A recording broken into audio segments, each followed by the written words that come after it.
What up, do y'all? This is your boy Shaver Speaks. We're back at it again with the Falcon and the Winter Soldier. For those that are new to the channel, make sure you guys hit the like button, hit the subscribe button. I talk about anything Marvel and DC related. And in this episode, this is a wonderful pilot to a wonderful series, The New World Order. And we get such an in-depth look at how these the titular characters, Sam, Wilson, and Bucky Barnes, literally differ from each other in all their struggles and all their flaws.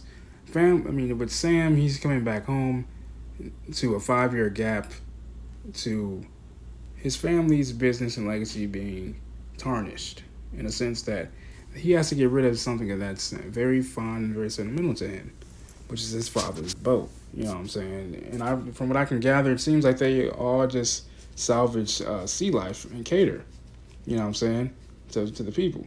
And so his sister Sarah and him were arguing over, selling the boat because she, for the past 5 years, had to raise those kids by herself. Her husband passed away, which I'm sure they'll touch on in the later episodes, I'm sure.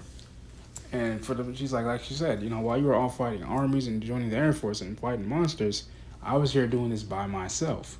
So which I'm sure it made Sam feel really bad because, and also would make me feel bad because you have a double whammy here because Sam, wasn't there for his family when they needed him most. His government contracts wouldn't pay for the consolidated loan that they needed to keep the boat literally afloat.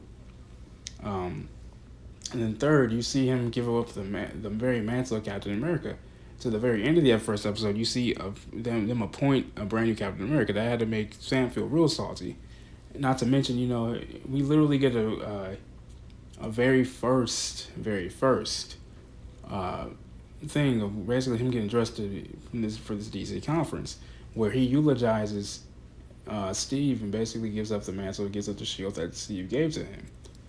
Only come to find out, someone now is being appointed that. I'm pretty sure you guys feel salty about that because he like he told Rhodey, like he told Steve himself. We literally hear that in the opening scene of the episode. It feels like someone else's. So which Steve says it isn't. He told Rhodey the exact same thing. Because Rhodey asked Sam the very question we all were wondering. Why didn't Sam take up the mantle? To which he just rebutted, I didn't feel like it felt like it was somebody else's. I didn't feel like it was mine. So now this shield is now in someone else's hands. So I'm wondering, one, who is it? And two, how does Sam really feel about this? I'm sure he has to be pissed off about it because I know I would. Sam, completes a mission saving a young sergeant. I believe his name is Vassant from GSP and his crew.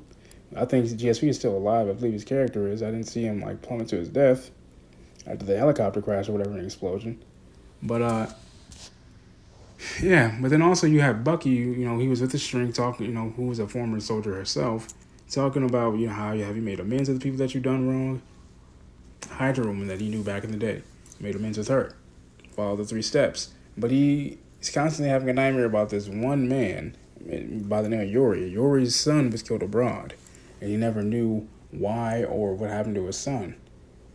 Bucky is best friends with Yori, and I think for his guilt, he looks after him as a means to in some way find the courage someday to tell Yori, hey, look, I'm sorry, but I killed your son when I was under my control. Because I'm pretty sure this is the open knowledge that everybody knows about the Winter Soldier and so forth. Because literally Yuri, my man, wingman the hell out of for Bucky, with the bartender. They went on a date playing Battleship. She said, well, what happens when a father loses his son? Or when everyone's a parent, what do you call parents that lose their kids? What triggers him to go back to Yuri, and he's when you think he's just about to tell Yuri the truth and what happened to his son, he phases out and says, I thought I had to pay you for lunch. So we look forward to seeing what happens next, y'all. Peace and love.